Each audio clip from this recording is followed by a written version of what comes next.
কারায় আমার পাশে বসে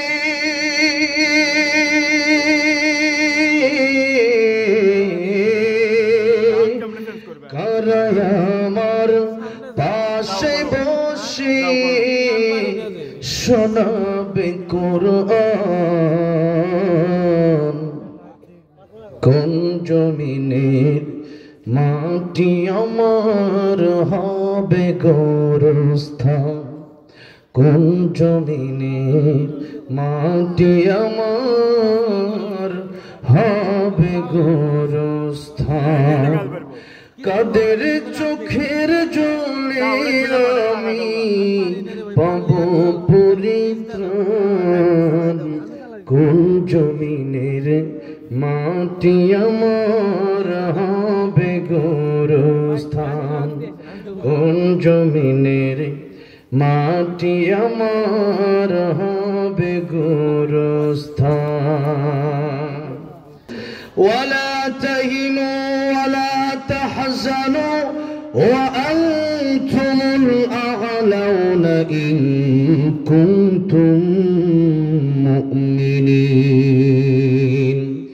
মুমিন যদি হতে পারো ঈমানদার যদি হতে পারো তোমার কোনো চিন্তা নাই তোমার কোনো ভয় নাই তোমার কোনো পেরেশানি নাই কার কথা যদি বলেন কার কথা আজকে এখানে আমরা সবাই ঈমানদার সবাই মুসলমান কিন্তু আমরা এখন মানুষকে যত বেশি ভয় পাই আল্লাহকে তত বেশি ভয় আমরা পাই না ইব্রাহিম আলাইহিস সালামকে আগুনের ভিতরে যখন নমরুদ ফেলে দেবে জিবরাইল আলাইহিস সালাম আসলেন বললেন পয়গম্বর ইব্রাহিম খলিলুল্লাহ আপনি আমারে বলেন আপনারে আমি জিবরাইল আগুন থেকে বাঁচিয়ে দেব ইব্রাহিম খলিলুল্লাহ ডেকে বললেন ও জিবরাইল আমিন আমার আল্লাহ কি অন্ধ আমার আল্লাহ কি আমারে দেখে না আমার আল্লাহ যদি আমারে দেখে আর আমি তো ঈমানদার আমার আল্লাহ রাব্বুল আলামিন যদি আমারে দেখে আর আগুনের ভিতরে আমি ইব্রাহিম যদি পড়ে যাই আমার আল্লাহর খুশির জন্য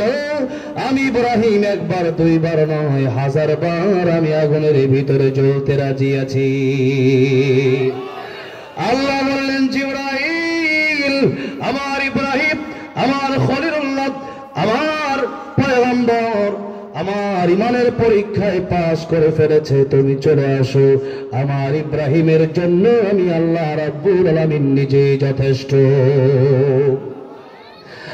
আল্লাহ রাব্বুল আলামিন বললেন ইয়া নারু কুনি বারদান ওয়া সালামান আলা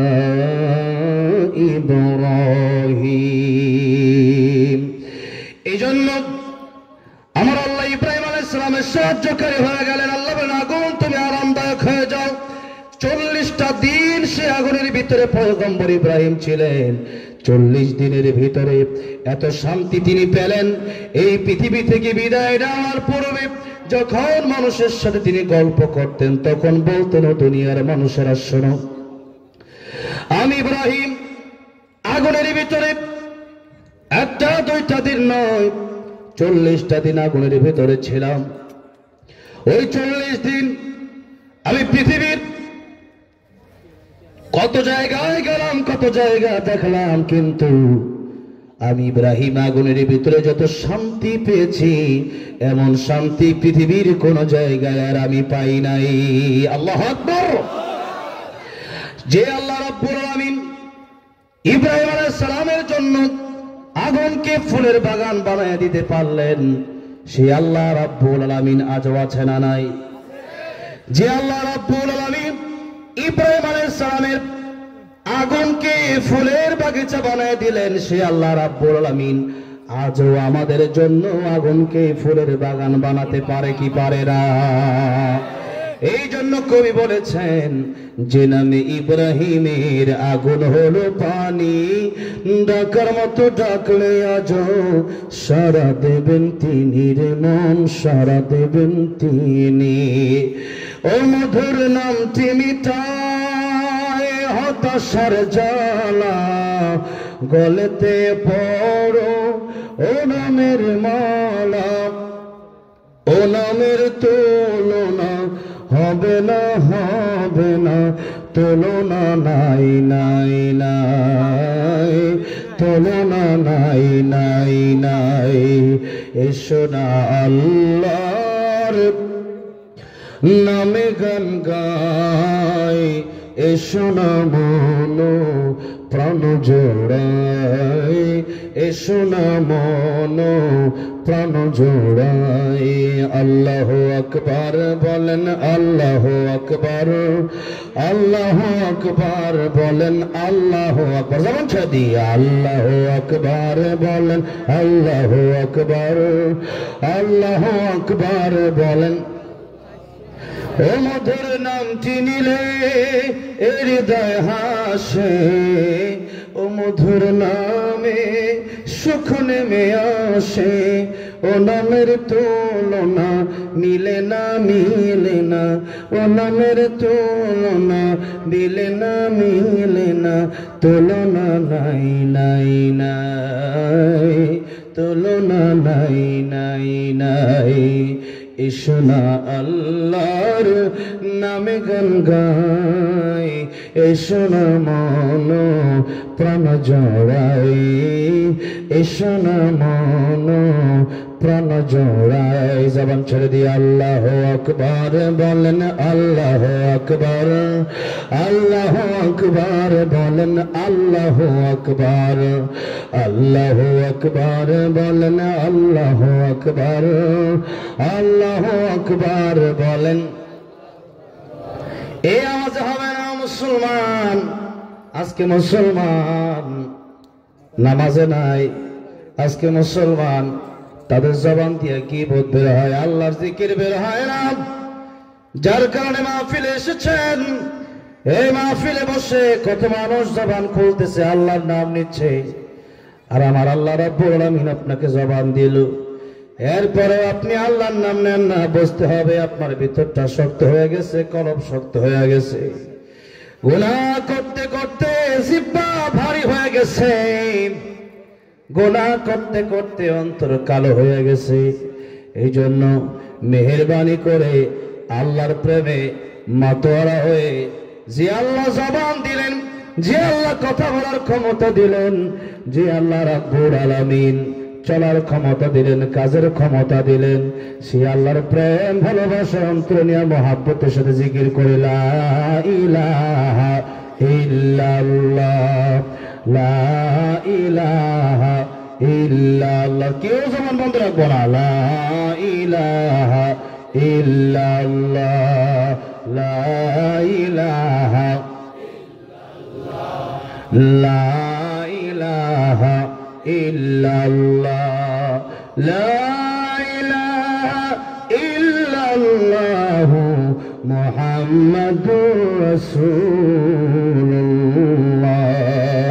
জোরে পড়েন সাল্লাল্লাহু আলাইহি ওয়াসাল্লাম। মূসা কালিমুল্লাহ আল্লাহ রাব্বুল আলামিনকে জিজ্ঞাসা করলেন, আল্লাহ রাব্বুল আলামিন এই দুনিয়ার, এই পৃথিবীর মানুষকে তুমি কত আমল দিলা, কত জিকির দিলা।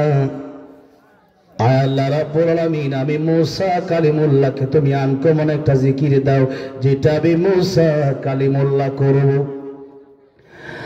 আল্লাহ বললেন, মূসা তুমি পড়বা লা ইলাহা ইল্লাল্লাহ।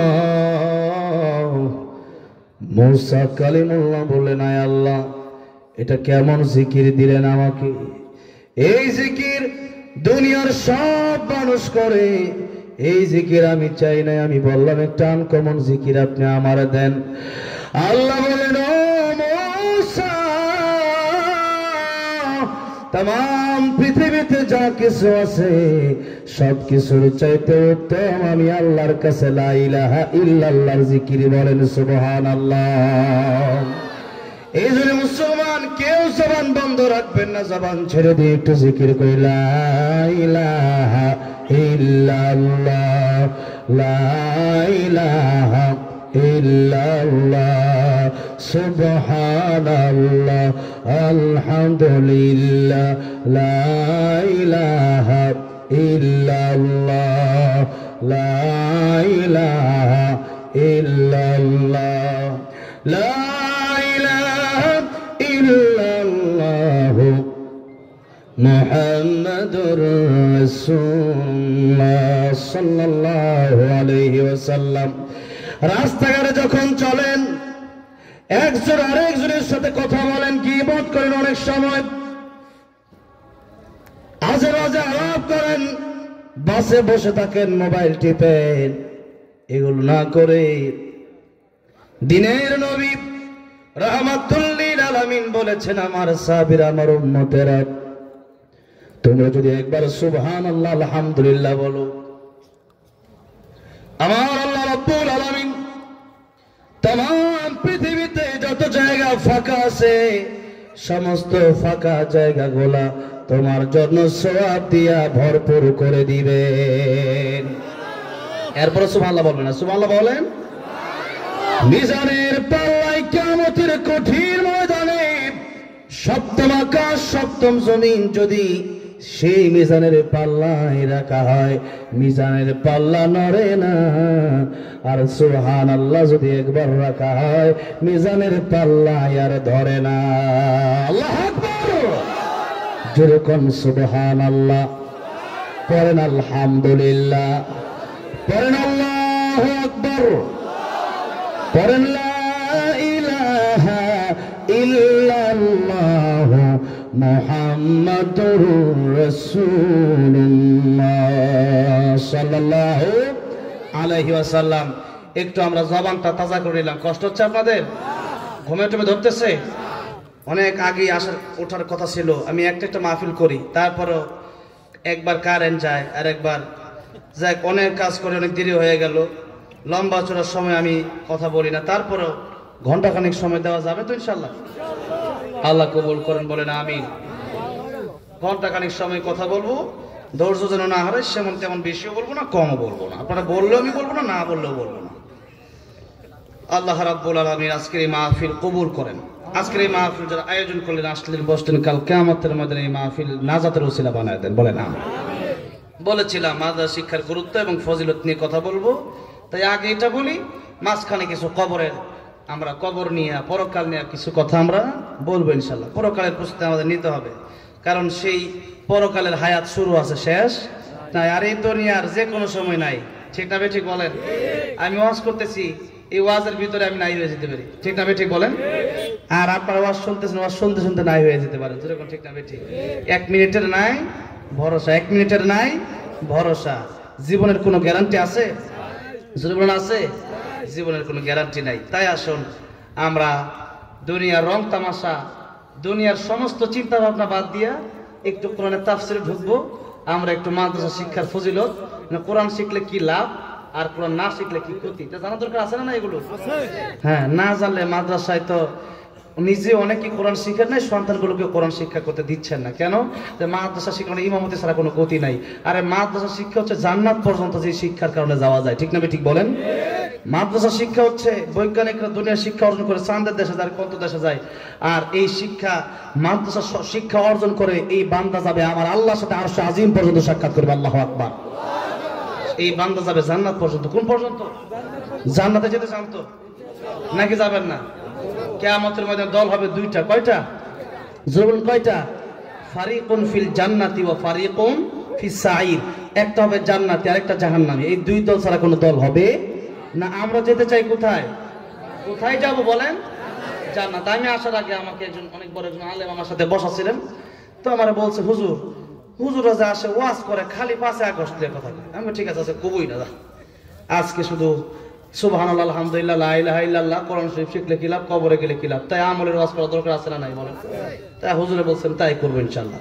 আমিও বলি না যে গতকাল মাহফিল ছিল একটা 2-3 কিলো, কয়েক কিলোমিটার পর্যন্ত মানুষ। হ্যাঁ, তো এরকম কয়েক কিলোমিটার পর্যন্ত আমার গাজীপুরের মানুষ সেই মাহফিলে। তো সেখানে কথা বলছি, সেখানে আমিও বলছি, কারণ জালেম স্বৈরাচারী খুনি হাসিনা দেশ থেকে বিদায় হয়েছে, আমরা একটা মুক্তি হয়েছে নাকি বলেন? আগামী দেশে কোনো খুনি না বাংলাদেশে না আসতে পারে, ঠিক না ঠিক? যারা ইসলাম মানবে তাদের হাতে আমরা বাংলাদেশ দিতে চাই, কোন নাস্তিক বেঈমানের হাতে আমরা বাংলাদেশ দিতে চাই না, ঠিক না ঠিক? তাই হবে। কোরআন শরীফ মানবে না, লাথি মেরে এদেরকে বাংলাদেশ থেকে সরাই দিতে হবে, ঠিক না ঠিক? এদের কোনো জায়গা বাংলার জমি হবে না। কিসের জায়গা? এখনো কয়েকটা উপদেষ্টা লাথি মেলা থেকে সরা দেওয়া দরকার। এগুলা এগুলা কুত্তার চেয়ে খারাপ, বামপন্থী উপদেষ্টা এগুলা। সবগুলো বলছি না, কিছু উপদেষ্টা বামপন্থী, তারা সিনেমা নিয়ে মাদ্রাসা বিরোধী, এরা আছে অপকর্ম এবং সমকামিতাকে তারা এজেন্ট করতেছে, বাস্তবায়ন করতেছে দেশে। এতে লাথি মেরে সরা দেওয়ার দরকার আছে নাই? ডক্টর সরাই দেন, নাহলে বাংলাদেশে অন্ধকার আসবে, শুধু শান্তি আসবে না। আগামীতেও যারা যাবে, আমাদেরকে ওই দিনাজপুর গেছেন হুজুর কি বলে এটাকে, ওই ওয়াজ করেন না, কি ওয়াজ? রাজনীতি। আর বেটা রাজনীতি আমি করবো না কেন? আমার নবী রাজনীতি করে নাই? আবু বকর রাজনীতি করে নাই? ওমর করে নাই? ওসমান করে নাই? তা আমি কেন করবো না? এক ভণ্ড তাহেরি, ওইটার বেশি রাজনীতি ঢুকতে দিবেন না। ভণ্ড কোহলির সাথে তার খুব সম্পর্ক, ওলিও পালাইছে, ওইটাও পালাইছে, ঠিক আছে? ওইটাও ধরতে গেছে পুলিশ, ওটা বিল দিয়া পালাইছে। ও পালাইছে ইন্ডিয়া, তার ওলি, আর ও পালাইছে ওই কি দিয়ে, বিল দিয়া। এগুলো সিরাজগঞ্জে ঢুকতে না পারে। ভণ্ডগুলা কোরআন শরীফ শুদ্ধ করে পড়তে পারে না, ওয়াজ করতে আসছে। হ্যাঁ, গাড়ি আটকে দিবেন ওদের। এই ভণ্ডগুলা যেন সিরাজগঞ্জের মাটিতে ভণ্ডদের জায়গা হবে না। একমাত্র হক্কানি আলেমরা সিরাজগঞ্জের মাটিতে কথা বলবে। এই ভূমি পবিত্র ভূমি, আমরা কোনো ভণ্ডের কারণে শিরক বিরোধী অপবিত্র করতে পারবো না। ওই ভণ্ড একদিন বললো যে ইসলামের সাথে তরবারির কোনো সম্পর্ক নাই। তা আমার নবীর হাতে তরবারি ছিল না? তুই তো সিন্নি খুর, তুই বুঝবি কি? হ্যাঁ, নবী সুন্নত শুধু মিষ্টি খাওয়ার নাম না, সুন্নত উহুদের ময়দানে গিয়ে পাথর খাওয়ার নাম সুন্নত। 27টা যুদ্ধে নবী নিজে অংশগ্রহণ করেছেন, তো আমি অংশগ্রহণ করতে তুমি আমারে জঙ্গি বলবো মানে? হ্যাঁ, 16 বছর 5 দিন বাংলাদেশে শেষ হয়ে গেছে। আমার ভাইরা, বলতে হবে, সবই বলতে হবে, মিঠাও বলতে হবে আর শক্তটাও বলতে হবে। সুন্নাত নয় শুধু দাওয়াতের মেহমান, সুন্নত পাথর খাওয়ার নাম। ঠিক তবে ঠিক বলেন। এই জন্য সুন্নত মানতে হলে ওই অর্ধেক সুন্নত আমরা মানি না। অর্ধেক ওযু করলে কি ওযু হবে? বাথরুমে কি অর্ধেক করে আসে? খানা খাইতে কি অর্ধেক খাই বের হয়ে যায়? এরপরে ল্যাব মিলে কি অর্ধেক না পুরোটা নেন? সব জায়গায় পুরোটা সুন্নত মানবো, পুরোটা। যেরকম ঠিক না ঠিক? খালি মসজিদের আনফিল আজাদ রহমাতুল্লাহ বলেছিলেন, মসজিদের কোণে বসে জিকির যত করই কোষে, এভাবে যায় না পাওয়া আল্লাহকে। এতক্ষণ জিকির রস করতে এবার গরম হবে। মসজিদের কোণে বসে জিকির যত করই কোষে, এভাবে যায় না পাওয়া আল্লাহকে, এভাবে যায় না পাওয়া আল্লাহকে। কি হবে বেঁচে থেকে অযথা বিদ্যা শিখে, যদি না গড়তে পারে শোষণবিহীন সমাজটাকে? কি হবে বেঁচে থেকে, কি হবে বেঁচে থেকে? ঠিক না ঠিক? এই জন্য আমরা বাঁচবো। শুধু মসজিদের মাদ্রাসার ভিতরে কোরআন আমরা ঢোকাতে চাই না, আমরা রাষ্ট্রে, আমরা সংসদে কোরআন ঢোকাতে চাই। ঠিক না ঠিক? আমরা সংসদ পর্যন্ত কোরআন নিতে চাই, কারণ সংসদে কোরআন না নিলে চুরির বিচার হবে না। তো দেশে চুরি ডাকাতি কম হচ্ছে? যেগুলো চুরি ডাকাতি বলে হাত কেটে দেওয়ার দরকার আছে না নাই? কোরআনে আইন আছে না নাই? আস-সারিকু ওয়াস-সারিকাতু ফাকতাউ আইদিয়াহুমা। একদিন চুরির বিচার করেন, স্বৈরাচার জনগণের কোটি কোটি টাকা ইন্ডিয়া পালাতে পারবে না। রাজি আছেন কারা? তো হাত দেখতে চাই।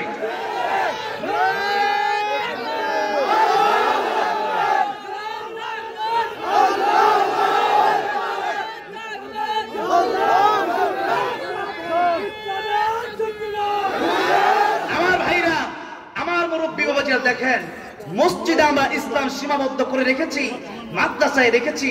তাই মসজিদে যখন ইমাম সাহেব মাগরিবের নামাজ 3 রাকাত, দ্বিতীয় রাকাতে যখন বসতে না গিয়ে যখন উঠে বললো, তখন আপনি বললেন আল্লাহু আকবার, মানে লুকমা দিলেন।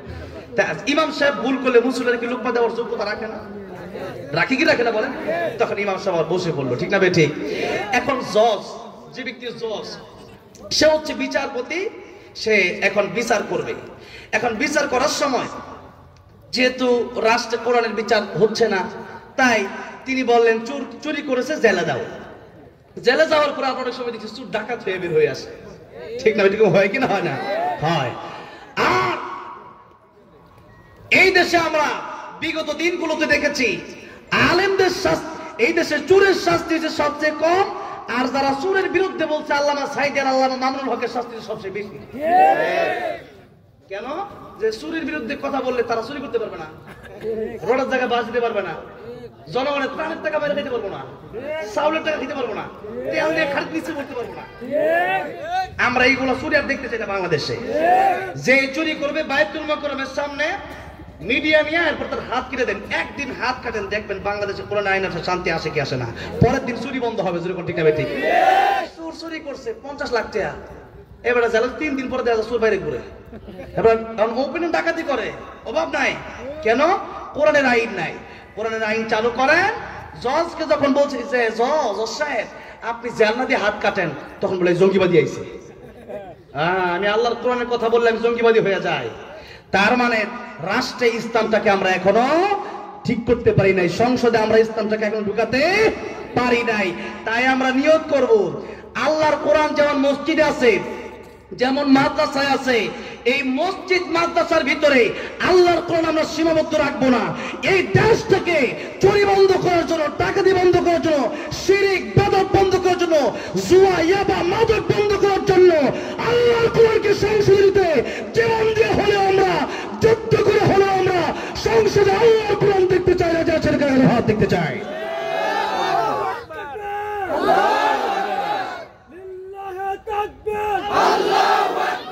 আল্লাহ কবুল করেন। একটু হাতটা নামান। আলহামদুলিল্লাহ, আলহামদুলিল্লাহ, অনেক খুশি হলাম। তবে কথা হচ্ছে মাঝে মাঝে একটু গরম হবে। শুধু নরমের নাম না, মিষ্টি খাওয়ানোর না, তরবারির নাম। মিঠা মিষ্টি থেকে একটু তরবারির দিকেও মাঝে মধ্যে যাবো। রাগ করবেন নাকি? যে রাগ করবেন সে ওই গ্রুপের লোক, ঠিক না বেটি? ওই গ্রুপের লোক তাহলে আস্তে করে উঠে চলে যান। আপনার কি ওয়াজ আমি শোনাবো, এজন্য হ্যাঁ তা তো শোনাবোই, আগে কথা বলি না, বলেনি, সবই বলতে হবে। এই মিষ্টি খাওয়ার কথা বললাম, জিকিরের ফজিলত বললাম না, তরবারির ফজিলত একটু বলি। একটা কথা বলি, আপনারা অনেক সময় রাগ করেন যে হুজুর এগুলা কি ওয়াজ করেন। আমাদেরকে অনেকেই বলতো যে হুজুর সব করবেন, জিহাদ করবেন না। আমি বলি জিহাদ করবেন না কেন? কোরআন শরীফে জিহাদের আয়াত নাই? অসংখ্য কোরআন শরীফে আয়াত আছে। এখন আপনারা জিহাদ কেন? জিহাদ কি মানুষকে মারার জন্য নাকি? কেন? ইসলাম রক্ষার জন্য। যেমন সাদ বাহিনী, সে বলছে মাদ্রাসায় জাকাত দিবা না, জাকাত দিলে নাকি মাদ্রাসা জাকাত আদায় হবে। নাউজুবিল্লাহ বলেন। মাদ্রাসার আলেম থেকে নাকি বেশ্যা নারী আগে জান্নাতে যাবে। নাউজুবিল্লাহ বলেন। এরকম ভণ্ডকে কি আমরা বাংলাদেশে ঢুকতে দেব? এগুলা কথা বলা দরকার আছে না? আমাদের 4 জন ভাইকে খুন করে শহীদ করে দিয়েছে, তো এদের বিরুদ্ধে প্রতিবাদ করার জন্য জিহাদের দরকার আছে না নাই? আছে। কাফের বেঈমানেরা বাংলাদেশে ইন্ডিয়া থেকে বসে বসে আমাদের দেশের বিরুদ্ধে কথা বলে, ওই মালাউন গুলা, তো তাদেরকে রক্ষা করার জন্য আমাদের তরবারি দরকার আছে না নাই? আছে। দেশ রক্ষা করার জন্য তরবারি দরকার আছে, আর ইসলাম রক্ষার জন্য তরবারি দরকার নাই। দেশ রক্ষার জন্য যেমন আমরা প্রস্তুত, আমাদের ঈমান, আমাদের ইসলাম রক্ষা করার জন্য আমরা তার চেয়ে বেশি প্রস্তুত। জনগণ ঠিক না বেঠিক? এই জন্য আমার দেশের চাইতে আমার কোরআন বড়, আমার দেশের চাইতে আমার ঈমান বড়, আমার দেশের চাইতে আমার ইসলাম বড়। দেশকে আমরা যত ভালোবাসি তার চেয়ে বড় আমার ঈমান। জনগণ ঠিক না বেঠিক? এই দেশ, এই পৃথিবী একটি ধ্বংস হয়ে যাবে, কিন্তু ঈমান যদি একবার ধ্বংস হয়ে কবরে যায়, জাহান্নাম ছাড়া কোনো গতি নাই। এই জন্য আমরা ঈমান নিয়ে যেন মরতে পারি। গতকাল গাজীপুর থেকে আসার সময় দোয়া চাচ্ছে, মানে হুজুর দোয়া করবেন যেন ঈমান নিয়ে মরতে পারি। কি নিয়ে মরতে পারি? ঈমান। তো ঈমান নিয়ে মরতে হলে নবী বলেছেন গজওয়াতুল হিন্দ সামনে আসছে। কি আসছে? পশ্চিম দিক থেকে সূর্য ওঠার ঘোষণা আমরা পেয়ে গেছি। কিয়ামতের আলামত হচ্ছে পশ্চিম দিকে সূর্য উঠবে, আর সেই নিউজ ইতিমধ্যে চলে আসছে। নবীজি বলেছেন কিয়ামতের আগে গজওয়াতুল হিন্দ কায়েম হবে। সেই যুদ্ধে যারা যাবে, যারা শহীদ হয়ে যাবে, এরা বিনা হিসেবে জান্নাতে চলে যাবে। আর সেদিন যারা ঘর থেকে বের হবে না, এরা মুনাফিক কাপুরুষ হয়ে মরবে। আপনারা কি কাপুরুষ হয়ে মরতে চান? আপনারা কি মুনাফিক হয়ে মরতে চান? সুতরাং সেই যুদ্ধের ডাক দিনে আসবে, বের হয়ে যেতে হবে আল্লাহর দ্বীনের জন্য। শহীদের মৃত্যুর চাইতে সুন্দর কোনো মরণ নাই। আমি আসার আগে আমার যুবক ভাইরা বলেছেন যে আপনি আল্লামা সাঈদীকে নিয়ে গান গাবেন। আমি গাইবো ইনশাআল্লাহ, আমি সবই বলবো ইনশাআল্লাহ। তবে কথা হচ্ছে এই কথাগুলো যদি আমি না বলি, অনেকেই মুনাফিক হয়ে মরার সম্ভাবনা আছে না নাই? তাফসীর মাহফিল দিয়েছেন, যে ওয়াজ আপনারা জানেন ওইটা তো করবই, যেটা কিছু কিছু এই কথাগুলো অনেকে জানে না। গজওয়াতুল হিন্দ সম্পর্কে অনেকেই মানে জানে না, অবগত না। এই কথাগুলো বলা দরকার আছে না নাই? আপনি রাগ করলে করেন, আর না করলে নাই। আপনি যদি রাগ করেন তাও আলহামদুলিল্লাহ, না করলেও আলহামদুলিল্লাহ, কারণ কথা বলতে হবে কোরআন শরীফ থেকে। যেরকম ঠিক না বেঠিক? আলহামদুলিল্লাহ। একটু জোরে বলতে আল্লাহু আকবার, আরেকটু বড় জোরে বলুন আল্লাহু আকবার। তাহলে কি আলোচনা কি কষ্ট হচ্ছে আপনাদের? একটু বলা যায়? আলহামদুলিল্লাহ। এখন গরম হয়ে গেছে, মার সবাই বলতেছে ঘাম ছুটে গেছে, আমি গরম হয়ে গেছি। একটু খুলি ভাই, মোটামুটি শীতের দিন গরমের দিন হয়ে গেছে। তাহলে বলেছিলাম প্রথমেই আমরা আলোচনা করব মাদ্রাসা শিক্ষার গুরুত্ব এবং ফজিলত। কি আপনারা কি একটু শুনে যাবেন তো বাড়িতে ইনশাআল্লাহ? 50% শুনে বাড়িতে যাবেন কারা কারা দেখি? না 50%, 50%, 80% শুনে যাবেন কারা কারা? হ্যাঁ মাশাআল্লাহ 100% শুনে যাবেন। একটা হাত তুলেন তো। লিল্লাহি তাকবীর, লিল্লাহি তাকবীর, আল্লাহু আকবার। আল কোরআনের আলো, এটা বলবেন সংসদে যাও। আল কোরআনের আলো, সংসদে যাও। লিল্লাহি তাকবীর, আল্লাহ কবুল করেন, বলেন আমিন। এবার আসেন, আমি আপনাদের সামনে যে সূরাটা তেলাওয়াত করেছিলাম, সূরার নাম হচ্ছে সূরাতুর রহমান। প্রথমে খুতবা শুরুতে তেলাওয়াত মাত্র 3টা আয়াত তেলাওয়াত করেছি। বলেন তো সূরার নাম কি? সূরায়ে রহমান। এই যে একটা মাহফিল হচ্ছে আজকে, জান্নাতের ভিতরেও এরকম একটা মাহফিল হবে। সেই মাহফিলে বক্তা হবেন আমার আল্লাহ নিজে, বলেন সুবহানাল্লাহ। সেই মাহফিলে আল্লাহ রাব্বুল আলামিন নিজে এই সূরা রহমানটা তার বান্দাদেরকে তিলাওয়াত করে শোনাবেন, বলেন সুবহানাল্লাহ। এখন কাদেরকে শোনাবেন? দুটা কথা আল্লাহ রাব্বুল আলামিন সূরা কাহফের শেষে বললেন। এই কথাটা বলে একটু ফজিলত বলবো আর কি, যাতে করে আমরা এই দুইটা কাজ করতে পারি। এখানে দুইটা কথা আসছে, একটা কাজ করতে বলা হয়েছে, আরেকটা ছাড়তে বলা হয়েছে। কোনটা করতে বলা হলো আর কোনটা ছাড়তে বলা হলো? কোন কাজটা করলে আল্লাহর দিদার পাওয়া যাবে, আর কোন কাজটা করলে আল্লাহর দিদার থেকে আমরা মানে জাহান্নামে চলে যাওয়া লাগবে, আল্লাহর দিদার আমরা পাবো না। সেই দুইটা কথা আমরা শুনে এরপরেই আমরা সূরা রহমানের তরজমা এবং তাফসীরের দিকে যাব। আগে একটু মানে আল্লাহর সাথে যদি দেখা করতে হবে, আল্লাহ যদি সূরা রহমানটা তেলাওয়াত করে শোনাবেন, এই সূরা রহমানটা শোনার জন্য কি কি কাজ করতে হবে? শোনা দরকার আছে না নাই? আল্লাহ রাব্বুল আলামিন বলছেন, ফামান কানা ইয়ারজু লিকা রাব্বিহি ফালইআমাল আমালান সালিহা ওয়া লা ইউশরিক বিইবাদাতি রাব্বিহি আহাদা। আল্লাহ বলছেন, এক নম্বর যেটা তোমরা করবা সেটা হচ্ছে তোমরা নেক আমল করবা। কি করবা? নেক আমলের ভিতর নামাজ নাই, আছে। ফজর সময় নামাজ পড়া দরকার আছে না নাই? আপনি যদি বলেন যে আমি নামাজ পড়বো না, মানে আল্লাহর ক্ষতি হয়ে যাবে, আর আপনি যদি পড়েন আল্লাহর অনেক লাভ হয়ে যাবে। তাহলে আপনি পড়লে আপনার লাভ হবে, আপনি জান্নাতে থাকবেন, মিনিমাম 70টা হুর পাবেন। সুবহানাল্লাহ, 70 গজ কাপড় পরবে, এরপরে তার ভিতরে আপনার কতটুকু ভালোবাসা সেটা দেখা যাবে। সুবহানাল্লাহ। আর দুনিয়ার মানুষ তোমার ঘরে এসে ভুল করছে জীবনে, তো মা বোনেরা আসছে নাকি আজকে আশেপাশে? দুইটা মা বোনেরা শুনেন, দুইটা কারণ নবী বলেছেন মা বোনেরা জাহান্নামে যাবে। কয়টা কারণে? একটা হচ্ছে স্বামীর মানে স্বামীকে কষ্ট দেওয়ার কারণে, আরেকটা হচ্ছে গীবত করার কারণে। বলেন কয়টা কারণে? একটা হলো স্বামীকে কষ্ট দেওয়ার কারণে, আরেকটা হলো গীবত করার কারণে। গীবত মানে আপনি অপরের সমালোচনা করবেন তার বিরুদ্ধে, একজনের অগোচরে তার বদনাম বলেন, এটাকে বলা হয় গীবত। এটা কি বলা হয়? গীবত। সে দুষ্টা করলে এটাই গীবত হবে, সে যদি দুষ্টা করে না থাকে এটার নাম হবে তুহমত, এটার নাম হবে অপবাদ। তাহলে এই দুইটা করার কারণে ক্ষতিটা কি হবে একটু আগে বলে দেই। সূরা হুজুরাত আল্লাহ রাব্বুল আলামিন বলেন, ওয়ালা ইয়াগতাব বা'দুকুম বা'দা আইয়ুহিব্বু আহাদুকুম আন ইয়াকুলা লাহমা আখিহি মাইতান ফাকারিহতুম। আল্লাহ বলে তোমরা গীবত করবে না, যদি তোমরা গীবত করো আমি আল্লাহ রাব্বুল আলামিন ঘোষণা দিলাম, আইয়ুহিব্বু আহাদুকুম, তোমরা কেউ কেমনটা পছন্দ করো যে আইয়াকুলা লাহমা আখিহি মাইতান ফাকারিহতুম, তোমরা একজন অপর ভাইয়ের মৃত গোশত কাঁচা গোশত খাবা। মৃত ভাইয়ের কাঁচা গোশত খাওয়া এটা কি ভালো?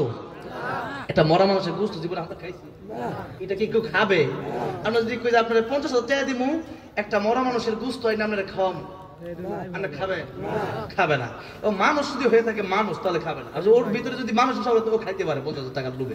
কিন্তু আল্লাহ বলেন আইয়ুহিব্বু আহাদুকুম, তোমাদের মধ্যে কি আমরা আইয়ুহিব্বু হুব্বুন, তোমরা কি পছন্দ করো যে আইয়াকুলা লাহমা আখিহি, তোমাদের ভাইয়ের গোশত খাবা তো কেমন?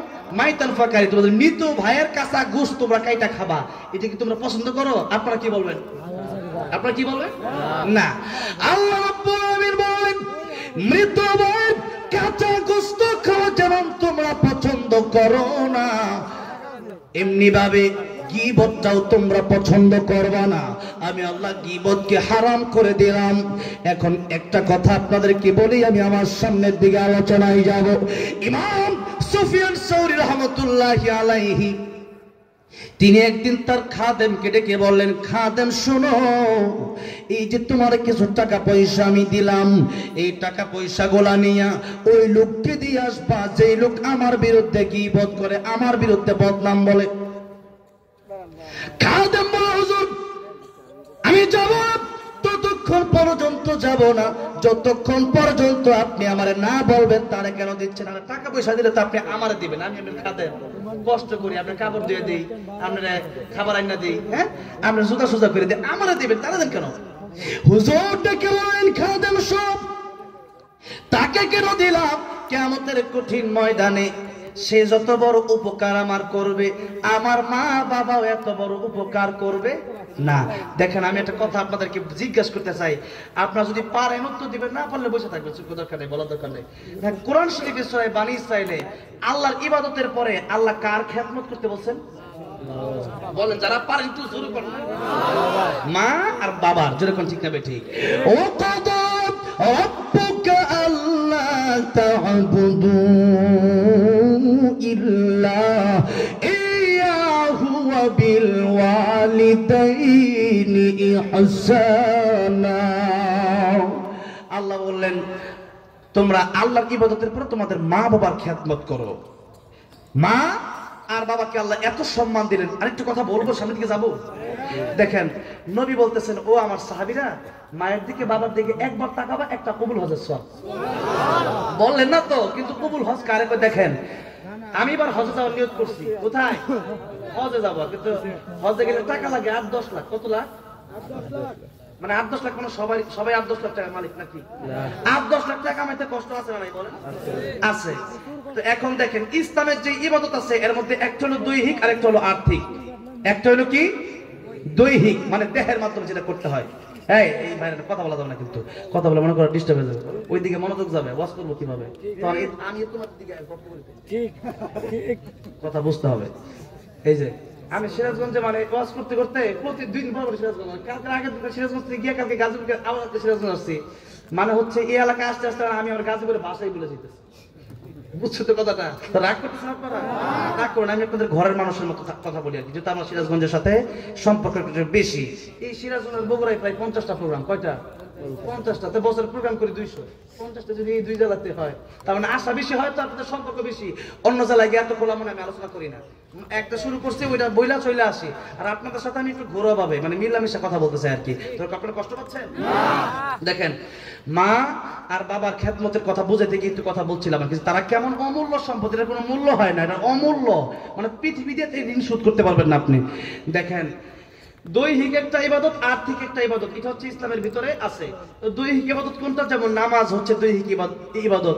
আপনার নামাজ, ফজরের নামাজ, আপনি যদি আপনার পাশের বাড়ির লোক ফজরের নামাজ পড়ে, আপনি পড়েন না, আপনি তাকে বললেন যে তোমার 500 টাকা দিলাম, তুমি গিয়া ফজরের নামাজটা আমার পড়া দিয়ে আসো, কি আপনার নামাজ কি সারা জীবনও হবে? আপনার নামাজটা আপনার নিজেকেই পড়তে হবে এই দেহের মাধ্যমে, যেরকম ঠিক না ঠিক? আর দ্বিতীয় নম্বর মনে করেন আর্থিক ইবাদত, যেমন হলো যাকাত। যাকাত হচ্ছে এটা অর্থ প্রদান করতে হবে, টাকা, সম্পদ, স্বর্ণ, অলংকার, রূপা। এখন আপনি 10,000 টাকা আপনার যাকাত আছে, আপনি চিন্তা করলেন 10,000 টাকা যাকাত না দিয়া 10 টাকা নামাজ পড়ালাই কি না যাকাত আদায় হবে? তো ওই টাকা 10,000ই আপনার দিতে হবে, যেরকম ঠিক না ঠিক? এখন এই যে দৈহিক একটা ইবাদত, আর্থিক একটা ইবাদত। হজের ব্যাপারে নবী বললেন আল হাজ্জু আল আজ্জু, প্রথম হাদিয়া পরে বলেন আইন দিয়া, যে হজ হলো কষ্টকর, আর এটা এমন একটা ইবাদত, দেহ এবং অর্থ উভয়টার সমন্বয়ে এই ইবাদত।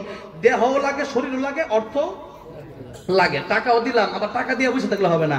আমার পাসপোর্ট করতে হবে, সেখানে যেতে হবে, ফিঙ্গারপ্রিন্ট দিতে হবে, এরপরে ভিসা করতে হবে, এরপরে ট্রাভেলসে যেতে হবে, এরপরে টিকিট কাটতে হবে, বিমানে লম্বা সময় জার্নি করে যেতে হবে, এরপরে সেখানে গিয়ে তওয়াফ করতে হবে, সাই করতে হবে, মিনা যেতে হবে, মুজদালিফা যেতে হবে, আরাফা যেতে হবে, কুরবানি করতে হবে, অনেক কাজ। এত কাজের পরে এখন এই হজটা কবুল হয়েছে কি হয়েছে না আমরা জানি? কে জানে? কবুল নাও হতে পারে। এখন আরেকটা কথা আপনাদেরকে জিজ্ঞাসা করতে চাই, জানলে বলবেন, না জানলে নাই। হজ বছরে কয়বার করা যায়? ফরজ একবার, বা যে কোনো হজই বছরে একবার করা যায়। আর বাকি সময় যেমন আমি অনেকবার উমরা করছি, অনেকবার আল্লাহ নিয়েছি, কতবার গিলাফে জমা দিয়েছে আল্লাহ ভালো, আমিও জানি না, হিসাব নাই। এখন মনে করেন উমরা তো অনেকবারই করছে, কিন্তু হজ বছরে একবারই করা যায়, জিলহজ মাসে, ঠিক না ভাই ঠিক বলেন? এই একবারই হজ করা যায়। এখন মা আর বাপের দিকে যেহেতু একবার তাকাইলে কবুল হজের সওয়াব, হজ বছরে একবার করা যায়, টাকা লাগে 10 লাখ, এরপরে যাইতে হয় অনেক কষ্ট, সেখানে ইচ্ছা করলে যাওয়া যায় না। আমার নানি এমন বৃদ্ধ হয়েছে, মামারা 2 মামা থাকে আমার সৌদি, নানিরা কয় নানি কয় তা আত্মীয় ভাই না কি করবো, শরীরে যেহেতু সুতরাং যাবে কেমনে। এখন কথা হইলো যে এখন আপনি বছরে হজ করতে পারবেন একবার, তাও গেলে কবুল হলো কি হলো না তা জানা নাই। মা আর বাপের দিকে দৈনিক কতবার তাকানো যায় আপনারা হিসাব করে বলতে পারবেন? কতবার তাকানো যায়? আনলিমিটেড, যেরকম ঠিক না ঠিক? মাশাআল্লাহ, এই যে আপনাদেরকে জিজ্ঞাসা করার কারণে আমি অনেক শিক্ষা শিখতে পারি। এই তো মানে গত পরশুদিন মাত্র ছিল জয়পুরহাট, মানে গতকালকে আগের দিন জয়পুরহাট, ইন্ডিয়ার পাশে হিলি ওই এলাকায়, একবারে বর্ডারের পাশে। তা আমি জিজ্ঞাসা করলাম কতবার, আর ওনারা বলছে মেলাবার। কতবার? মেলাবার। তা আপনারা আবার বলছেন আনলিমিটেড। কালকে গাজীপুর জিজ্ঞেস করলাম, তারা বললো অনেকবার। তো অনেক ভাষায় আমি শিখতেছি আলহামদুলিল্লাহ, তাই মাঝে মধ্যে আপনাদেরকে জিজ্ঞেস করি আর কি। তাহলে এবার আসেন আনলিমিটেড, তাহলে মা আর বাপের দিকে তাকাইলে যদি কবুল হজের সওয়াব হয়, এবার নবী বললেন একবার তাকাবে একটা কবুল হজের সওয়াব হবে। সাহাবী বললেন ইয়া রাসূলুল্লাহ, ইয়া হাবিবাল্লাহ, মা আর বাপের দিকে যদি একবার তাকালে একটা কবুল হজের সওয়াব হয়ে যায়, আমি যদি মার বাপের দিকে 100 বার তাকাই, আমার আল্লাহ রাব্বুল আলামিন কি 100 কবুল হজের সওয়াব দিবে নাকি? সাবিরে, মার বাপের দিকে তুমি 100 বার তাকাবা কেন? তুমি তাকাতে তাকাতে অস্থির হয়ে যেতে পারো, আমার আল্লাহ সওয়াব দেওয়ার বেলায় কোনো অস্থির হবেন না। দেখেন মার বাপের দিকে এতবার, আরে ওয়াজ আপনি হুজুর ওয়াজ করেন, আরে ওয়াজ যেটা করছি আমল করেন না। আপনার বাড়িতে মা আছে, বাবা আছে, তার দিকে তাকান গিয়া কবুল হজের সওয়াব হবে। এটা কি মানে কি খুব একটা কম ফজিলত না, অনেক বড় ফজিলত? এত বড় ফজিলত, কিন্তু এটা মানে না মানুষ। মানা দিচ্ছে কি রে আবু বকর কই, আরে কি হইছে কও, এদিকে মা আছে, এদিকে হ্যাঁ যা এদিকে। তাহলে দেখেন অবস্থাটা বুঝলে একটু, মানে ফজিলত তো বলি, এটা দেশে ফজিলত। কেউ যদি একবার হজ যাইতে পারে তাহলে পুরো এলাকা সরাই, আমি হজ যাইতেছি, ঠিক না ঠিক? দোয়া হজ যাইতেছি, দোয়া করো কিন্তু বুঝছো নি, আর কইও জানাই দিও আব্দুল্লাহ, কইও দিও আমি হজ করে যাইতেছি, বুঝছো না? আর অবস্থাটা বুঝেন। আর বেটা মা আর বাপের দিকে তাকালে দৈনিক 1000 বার তাকালে 1000 কবুল হজের সওয়াব, ওটা তো কও লাগে না, ওটা জীবনে কও না, মা ডাক দে ওইদিকে হ্যাঁ যাও এদিকে, যেরকম ঠিক না বেটি? তাহলে বলেন তো, এই যে একটা ওয়াজ শুনলেন যে মার বাপের দিকে তাকালে কবুল হজের সওয়াব, তো তাকাবেন তো ইনশাআল্লাহ? এখন তাকাবেন মানে এমন স্যার এটা কি হইলো, এটা তা ইডের নাম না, সিস্টেম হইলো যে মা আর বাপ কেমনে খুশি হয় সেভাবে তাকাবেন। মা আর বাপ কেমনে খুশি হতে যাচ্ছে, যদি ঠিক না ঠিক ওইভাবে তাকাবেন। আর মা আর বাবা যদি কষ্ট পেয়ে যায়, তাহলে বিপদটা কোন জায়গায় একটু শোনেন, বলবো কি? অনেক কথাই বলতে মন চাচ্ছে, সময় যদি দেন। আমার দাওয়াত দিচ্ছে ওই যে সৈকত ভাই, আমার বলছে ভাই সময় কিন্তু 1.5 ঘন্টা। আমি বলছি কথা বললে কিন্তু কমে যাবে, আর আপনি বলবেন না, আমার মন মতো করতে দেন, দেখবেন কয় ঘন্টা যা হিসাব নাই, ঠিক না ঠিক? তো চালাবো ইনশাআল্লাহ, বলা যাবে একটু, আল্লাহু আকবার বলেন। দেখেন আমার নবীজি রাস্তা দিয়ে হেঁটে যাচ্ছেন, একদিন তাকা দেখলেন একটা কবরে আযাব হয়। আমার নবীজি হাতটা উঠে দোয়া করলেন, আয় আল্লাহ রাব্বুল আলামিন, এই কবরের আযাব মাফ করে দাও, আমিন রাহমাতুল লিল আলামিন। নবী কি রাহমাতুল লিল আলামিন?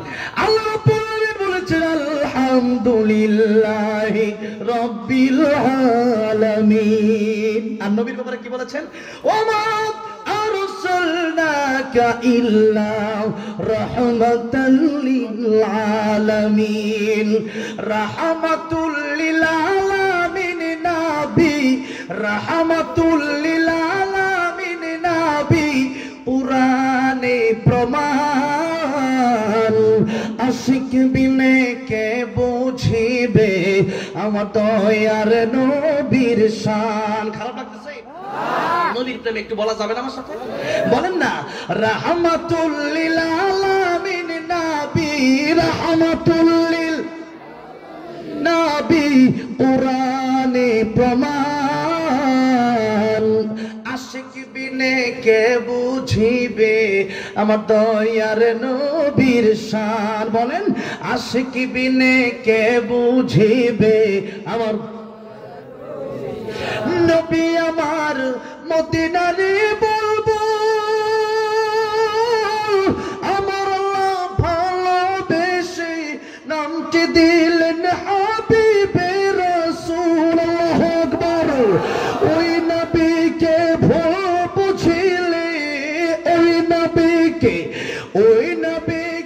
ভুল বুঝিলে থাকবে না ঈমান। আশিক বিনে কে বুঝিবে আমার দয়ার নবীর শান। আশিক বিনে কে বুঝিবে আমার দয়ার নবীর শান। রাহমাতুল লিল আলামিন নবী বলেন রাহমাতুল লিল আলামিন নবী কুরআনে প্রমাণ। আশিক বিনে কে বুঝিবে আমার দয়ার নবীর শান। বলেন না আশিক বিনে কে বুঝিবে। কষ্ট হচ্ছে আপনাদের? দেখেন আজকে অনেকের মা নাই, অনেকের বাবা নাই। কার কার নাই? মা আছে, বাপ নাই। অনেক মানুষ এই যে আমার পাশে সভাপতি সাহেব বাবা নাই, একটু হাত নামান। মা আর বাবা নাই। আজকে এই মাহফিলটা কবরস্থানের উন্নয়ন করবে, কবরস্থানের উদ্যোগেই বলা যায় মাদ্রাসার সাথে। তো আজকে একটু মায়ের জন্য বাপের জন্য একটু দোয়া করে যেতে রাজি আছেন আপনারা? শোনেন, আজকে যদি আপনি চিন্তা করেন যাই একটু শুনে বের হয়ে যাব, তাহলে এক সময় আজকে আপনি আসেন বেঁচে, 2 দিন পরে নাও থাকতে পারেন, আপনার সন্তান মাহফিল আসবে, আপনাকেও ফাঁকি দিয়ে চলে যাবে। যেরকম ঠিক না বেঠিক? এই জন্য আজকে একসাথে মায়ের নামে বাপের নামে, দাদা নাই দাদি নাই নানি নাই, আদর করতো, আপনাদের কত ভালোবাসতো, তাদের জন্য একটু মোনাজাত করে শেষ মুহূর্তে নিজের জন্য একটু তওবা করে একসাথে বাড়িতে যেতে রাজি আছেন না ইনশাআল্লাহ? লিল্লাহি তাকবীর, লিল্লাহি তাকবীর।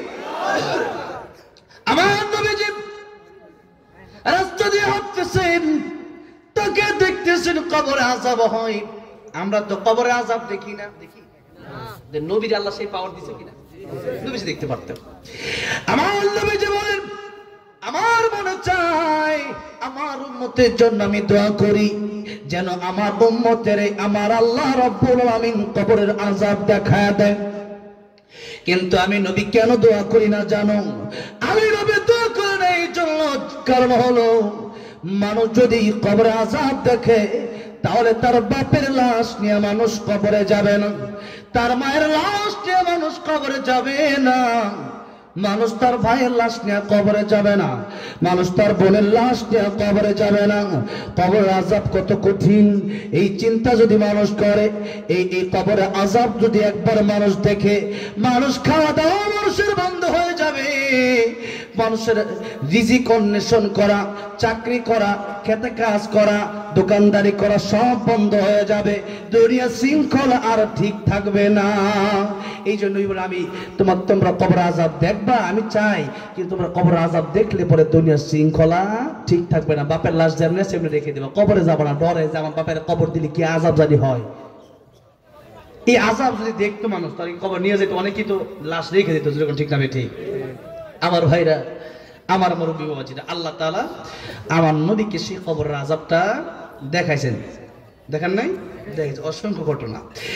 আমার নবীজি যেই মাত্র দেখলেন কবরে আযাব হয়, আমার নবীজি আমার আল্লাহর কাছে একবার হাত উঠালেন, আয় আল্লাহ তাআলা আমি তো রাহমাতুল লিল আলামিন নবী, এই কবর আযাব হয় আমার তো সহ্য হয় না, আয় আল্লাহ রাব্বুল আলামিন কবর আযাব কি মাফ করে দেওয়া যায় না?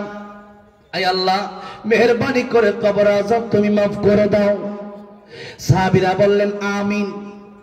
নবী তাকায় দেখতেছেন কবর আযাব মাফ হয় না। নবীর হাতে দাম আছে না নাই?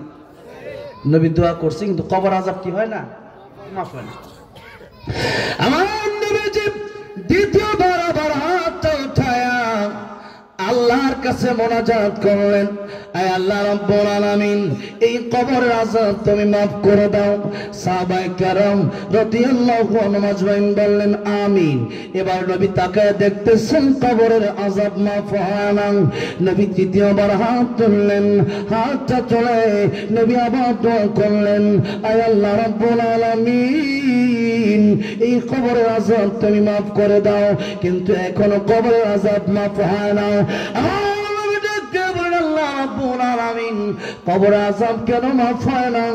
তিনবার আমি রাহমাতুল লিল আলামিন নবী দোয়া করলাম, এরপরেও কেন কবরের আযাব মাফ হয় না? কিয়ামত পর্যন্ত আপনি দোয়া করলেন কবরের আযাব মাফ হবে না। আমার নবী ডেকে বলেন, আয় আল্লাহ রাব্বুল আলামিন, কিয়ামত পর্যন্ত কবরের আযাব আমি দোয়া করলে কেন মাফ হবে না, বিষয়টা আমি কি জানতে পারি?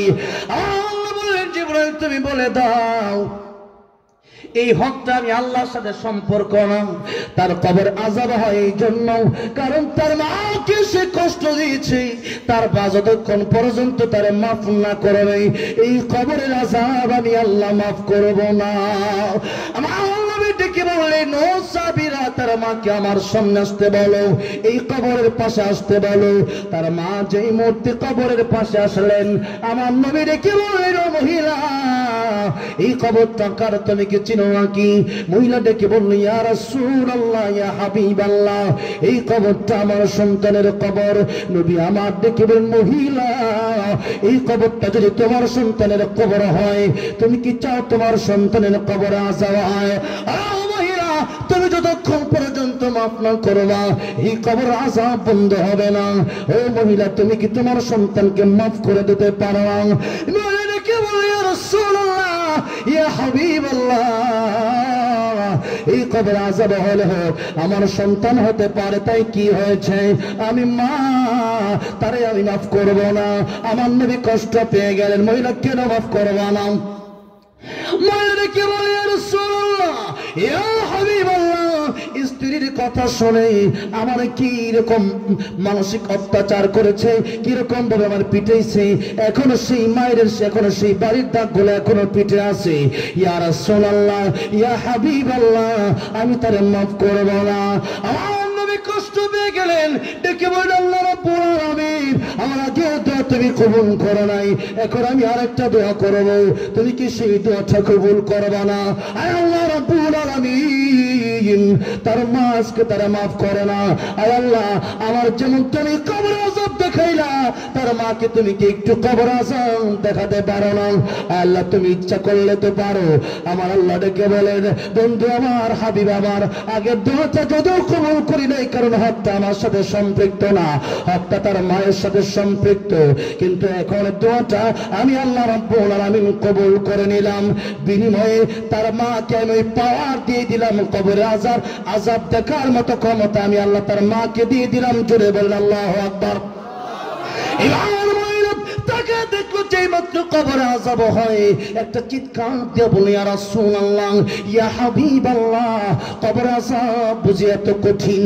ইয়া রাসূলুল্লাহ, বুঝতে পারি নাই। ইয়া রাসূলুল্লাহ, কবর আযাব বুঝি এত কঠিন? ইয়া রাসূলুল্লাহ, ইয়া হাবিবাল্লাহ, এই কবর আযাব হয় আমি তো সইতে পারলাম না, দেখি আমার সন্তান কেমনে সহ্য করতেছে। ইয়া রাসূলুল্লাহ, এই মুহূর্তে আমার সন্তানের সমস্ত দেওয়া কষ্ট আমি মা হইয়া তারে মাফ করে দিলাম। যেই মাত্র মা মাফ করে দিছে, আমি তাকে দেখতেছি, যে মুহূর্তে মা মাফ করলো এমন সময় নবী তাকে দেখতেছেন, সাথে সাথে কবরটা জান্নাতের বাগান হয়ে গেছে। দেখেন, একটু চিন্তা করে, একটু লক্ষ্য করে দেখেন, মা আর বাবা অথবা মানুষের হক বলেন না কেন, রিকশাওয়ালাকে থাপ্পড় দিছেন, কুলিওয়ালাকে থাপ্পড় দিছেন, কৃষি মানুষ, তার সাথে আপনি খারাপ ব্যবহার করছেন। আল্লাহ বলেন, বান্দারে, আমি আল্লাহ রাব্বুল আমিন তোর জীবনের গুনাহ আমার সাথে সম্পৃক্ত হয়ে থাকলে মাফ করে দিতে পারি, কিন্তু বান্দার হক যদি মেরে খাও, কোন বান্দাকে যদি কষ্ট দিয়ে থাকো বিনা কারণে, তার কাছ থেকে মাফ না নিলে আমি আল্লাহ রাব্বুল আলামিন মাফ করব না।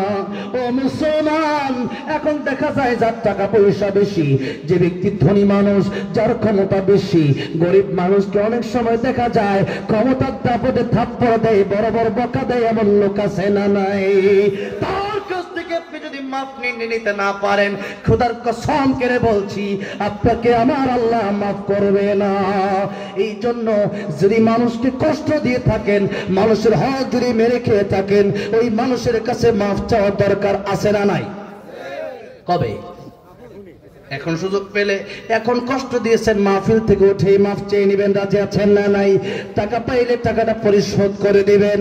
আমার ভাইরা, আমার মুরব্বী বাবাজিরা, বলতেছিলাম মার বাবার কথা, যে মা আর বাবাকে কষ্ট দেওয়ার কারণে কবর আযাব চলতেছিল। এই জন্য বলেন, তিন ব্যক্তি তো আল্লাহ অথবা বদ্ধ আল্লাহ খালি ফিরিয়ে দেয় না। এক নম্বরে মা বাবা। এক নম্বরে কি? মা বাবা। আপনি নামাজ পড়তে পড়তে কপাল কালো করে ফেলছেন, মা বাবারে কষ্ট দিচ্ছেন, আমার আল্লাহ মাফ করবে না। এই জন্য মা বাবাকে খুশি রাখার দরকার আছে না নাই? তাহলে এত ফজিলত মা বাবার কথা এতক্ষণ বললাম। এবার ইমাম সুফিয়ান সাউরি রাহমাতুল্লাহ, মনে আছে কথাটা, গীবতের কথা? তার খাদেমকে টাকা পয়সা দিয়ে কি বললো? যে কিয়ামতের ময়দানে ওই ব্যক্তিকে আমি টাকা পয়সা দিলাম, ওই ব্যক্তিকে আমি হাদিয়া দিলাম। কেন? কারণ এই ব্যক্তি আমার যত উপকার করবে, আমার মা বাপু আমার তত বড় উপকার করতে পারে না। খাদেম বলেন, হুজুর কি কথা বললেন? যে মা বাবার কথা আল্লাহ কোরআনে আল্লাহ ইবাদতের পরেই বললেন, সেই মা বাবা উপকার করতে পারবে না মানে কি? তিনি বললেন, ও খাদেম শোনো, কিয়ামতের ময়দানে যে ব্যক্তি আমার বিরুদ্ধে গীবত করবে, তার ক্ষতিটা কোন জায়গায়? তার নেক আমলগুলো আল্লাহ আমাকে দিয়ে দিবে। অথচ ইয়াউমা ইয়াফিরুল মারউ মিন আখিহি ওয়া উম্মিহি ওয়া আবি, আল্লাহ বলতেছেন কিয়ামতের ময়দানে মা বাপ সন্তানকে চিনবে না। কোরআন শরীফে আয়াতটা নাই? সূরা আয়াত আছে? মা বলবে আমার বিয়েই হয় নাই, সন্তান কোন জায়গা থেকে আসবে? বাবা আমি বিয়ে করি নাই, কে বিয়া, কে সন্তান? এখন ওই মুহূর্তে এত বিপদের সময় মা বাপ সন্তানের পরিচয়, একটা নেকি যদি খালি মিজানের পাল্লায় কম হয়ে যায়, তাহলে যাওয়া লাগবে জাহান্নামে। এই চিন্তা করে, যেরকম ঠিক না ঠিক? কিন্তু কেউ যদি কারো বিরুদ্ধে গীবত করে, কিয়ামতের মধ্যে আল্লাহ তাআলা রাখবেন যে তোমার নেকিগুলো তারা দিয়ে তার বিরুদ্ধে গীবত করছিলা কেন, তার কাছে মাফ চাইছি, রাখবে না। এখন এই বিচার হবে এখানে, তার সম্মান নষ্ট করছো কেন? এখন দুইটা ক্ষতি নবী বললেন, একটা হলো তোমার নেক আমল তাকে দিয়ে দেওয়া হবে, আর তার গুনাহগুলো তোমার দিয়ে দেওয়া হবে। বিনিময় তুমি যাবা জাহান্নামে গীবত করার কারণে। যার বিরুদ্ধে গীবত করলা সে যাবে জান্নাতে। যেরকম সুবহানাল্লাহ, জান্নাতে যদি যাইতে পারে গীবত করার কারণে, আর মা বাবা সেদিন একটা উপকার করবে না, তাহলে সেই গীবত যে করছে চা খাওয়ানোর দরকার আছে না নাই? আর চা না খালি বিরিয়ানি খাওয়া দরকার, বিরিয়ানি খাওয়া দরকার, বিরিয়ানি খাওয়ানো দরকার, ঠিক না? ঠিক। ডাব খাওয়ানো দরকার, আরে 500 টাকা 1000 টাকা হাজার দরকার, তোর কারণে কেমন হবে জানবা, ঠিক না? বেঠে তোর নেক আমল আমার দেওয়া লাগবে। আর এখন হুজুর তো নেক আমলই নাই, আল্লাহর নেক আমল না থাকলে তার গুনাহ নিয়ে তুমি জান্নাতে যাও, আমি আল্লাহর পক্ষ থেকে লিখে দিয়ে দিলাম। তাহলে কি বলতে, কেউ যদি করে, শুনছেন যে আমার বিরুদ্ধে একজন বদনাম কইছে, এরে গিয়ে আপনি কি বলেন, দুস্ত আসা খাই, তুই আমার সবচেয়ে বড় দুস্ত। যেরকম ঠিক না ঠিক? চা যদি না খাইতে চায়, 5 টাকা একটা কয়েন অর্প করে দিয়ে খাইস, জনমের খাওয়া খা, বুঝবে কেমন। এখন যদি ওয়াজ শোনার পরে যদি কেউ গীবত করে, ওর ভিতরে তো মনুষ্যত্বই নেই, যেরকম ঠিক না ঠিক? এখন তাহলে কি গীবত করবেন না ছাড়বেন? হ্যাঁ, ছেড়ে দিতে হবে। আল্লাহ তৌফিক দান করুন, আমিন। আরে নবী বলছেন, আল কাইয়িসু মান দানা নাফসাহু, তুমি তোমার নিয়ে চিন্তা করো। আরে আমার কবর তো আমি যাব, আপনি যাবেন না। আপনার কবর আমি যাব না, তা আমার চিন্তা আপনার নিয়ে আমি এত চিন্তা করার টাইম কই? আমি খাই আমার টাকা দিয়ে, চিন্তা আপনার নিয়ে ব্যস্ত হয়ে পড়ে গেছি আমি। আহা মুসলমান, আজকে শুধু ওইটা করছে, ওইটা করলো কেন, মাইন্ডটা চিন্তা করতে করতে আজকে দেশটা শেষ। চার দোকানে বইলেই খারাপ, আব্দুল আজিজ খারাপ, আব্দুল গফুর খারাপ, আব্দুর রহমান খারাপ, আব্দুল্লাহ খারাপ, মানে নাম ধরে ধরে গীবত করতেছে। ঠিক আছে? মেয়েটা বেশি একটা সুবিধার না, মানে কাইলা বিয়ে দিছে হোম জায়গা, একটা দোষ আছে। ঠিক আছে? এই কারণে কিয়ামতের ময়দানে আপনি জাহান্নামে যাবেন, আর যার বিরুদ্ধে গীবত করলেন সে যাবে জান্নাতে। সে দোষী হয়েছে, এরপরে সে জান্নাতে যাবে। আর আপনি তার বিরুদ্ধে যে দোষটা করছে, এটা বলার পর আপনি জান্নাতে যাবেন। কথাটা বুঝে আসছে আমার ভাইরা?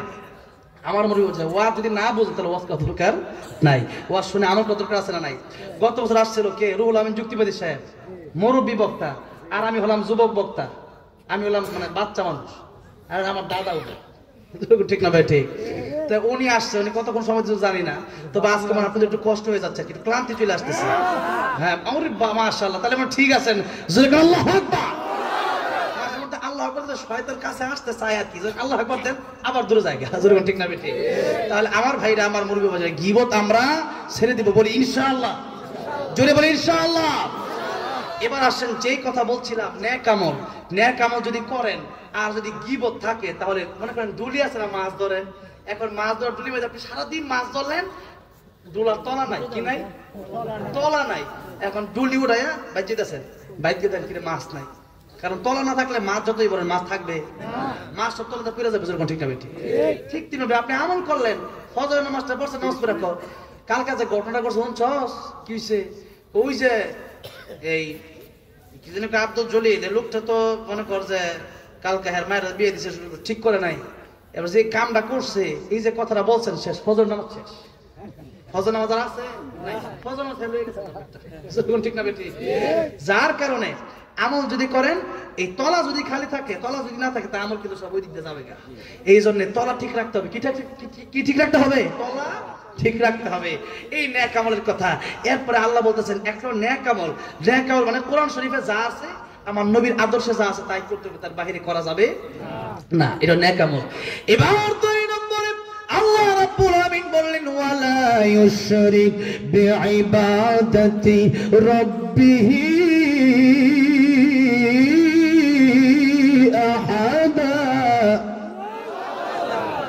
আল্লাহ বললেন শিরিক করবে না কি করবে না আর এই দুনিয়ার সবচেয়ে বড় গুনাহ নাম হলো শিরিক গুনাহ এর চেয়ে বড় কোনো গুনাহ নাই এর চেয়ে বড় কোনো গুনাহ নাই এই শিরিকের ব্যাপারে ওয়াজ করতে হলে কয়েক ঘন্টা সময় দরকার এই সিরাজগঞ্জে অনেক জায়গাতে এই শিরিক নিয়ে আলোচনা করছি শিরিকের ব্যাপারে আল্লাহ শুধু এতটুকু বলেন আল্লাহ বলেছেন ইন্নাল্লাহা লা ইয়াগফিরু আন ইউশরাকা বিহি ওয়া ইয়াগফিরু মা দুনা যালিকা লিমান ইয়াশা ওয়া মান ইউশরিক বিল্লাহি ফাকাদ ইফতারা ইথমান আযীমা ওয়া মান ইউশরিক বিল্লাহি ফাকাদ দাল্লা দালালান বাঈদা দেখেন শিরিক যদি আপনি করেন আল্লাহ বলেছেন কিয়ামতের মাঠে আমি আল্লাহ রহমান রহিম তোমার সব গুনাহ maaf করে দিতে পারি কিন্তু আমি আল্লাহ শিরিক maaf করব না এত মারাত্মক মানে স্পিরিট পায়ে সিজদা করবা পরে মাথার সিজদা করবা এরপরে আমি আল্লাহকে বাদ দিয়া অন্য মানুষের সাথে মাথা নত করবা এগুলো হচ্ছে শিরিক এরপরে মনে মনে ধারণা করবা আমার আল্লাহ যা পারে পীর বাবাও তা পারে আমার আল্লাহ যা পারে ওই নেতাও তা পারে এগুলো মনে করাটাই হচ্ছে শিরিক এই শিরিক থেকে আল্লাহ আমাদেরকে হেফাজত করেন বলেন আমিন এরপরে আরেকটা আয়াত দেখেন মাইয়ুশরিক বিল্লাহি ফাকাদ হারামাল্লাহু আলাইহিল জান্নাতা ওয়া মাওয়াহুন নার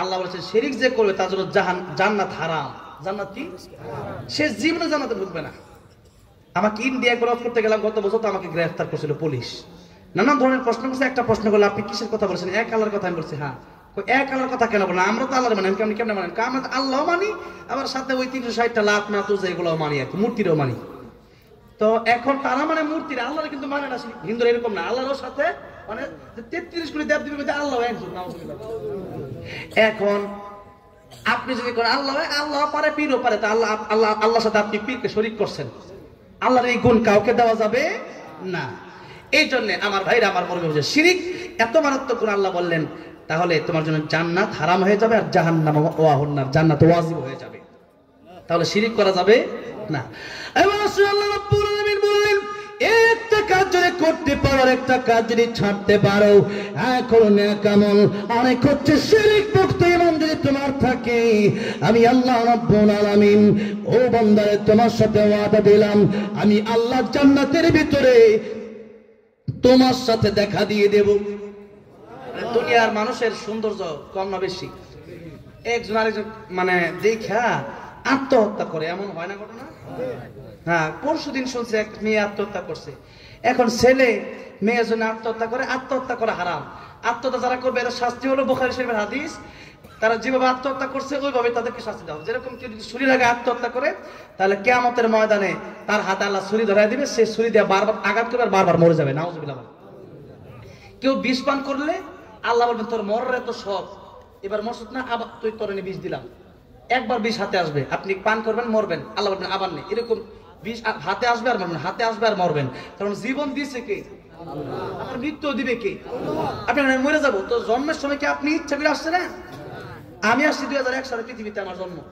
কারণ আমি কি ইচ্ছা করলে 2000 সালে আসতে পারতাম আসছি কার ইচ্ছায় যাবো কার ইচ্ছায় আসছেন আল্লাহর ইচ্ছা এখন আমি মরে যাবো কার বাবার জীবনটা তো আপনার না জীবনটা কার দিছে কে আল্লাহর ইচ্ছা মতো চলেন জান্নাত আর আল্লাহর ইচ্ছা মতো চলবেন না দেখলাম এক লোক লা ইলাহা ইল্লাল্লাহ মুহাম্মাদুর রাসূলুল্লাহ ঠুস এক নায়কের শ্বশুর দেখেন অবস্থাটা দেখেন বিসমিল্লাহ কয়ে মদ খাওয়া আর কি বুঝছেন না বিসমিল্লাহ আর মদও খায় কথাটা বুঝেন না আর কি তাই লা ইলাহা ইল্লাল্লাহ মুহাম্মাদুর আবার ঠুস আবার আত্মহত্যা করে মানে মনে হয় যে জীবনটা হ্যাঁ নিজে বানা লইছে স্যারে আত্মহত্যা করা কি অন্যতম হারাম মৃত্যুর সময় কবিরা গুনাহ নিয়ে যদি মরেন তওবা না করে জাহান্নাম অবধারিত কি অবধারিত জাহান্নাম অবধারিত তওবা করলে আল্লাহ মাফ করবে এখন যেটা কবিরা গুনাহ করতে করতেই মরছে সে তওবাটা করবে কখন কথাটা বুঝেন নাই মনে হয় আপনারা ঠাস যে করলো, ঠাস এই যে গুলিটা মারলো তার মাথায়, সে যে আত্মহত্যা করলো, সে তো মরছে কবিরা গুনাহ করতে করতেই। তো শিরিক, সে এই যে কবিরা গুনাহ করতে করতে মরলো,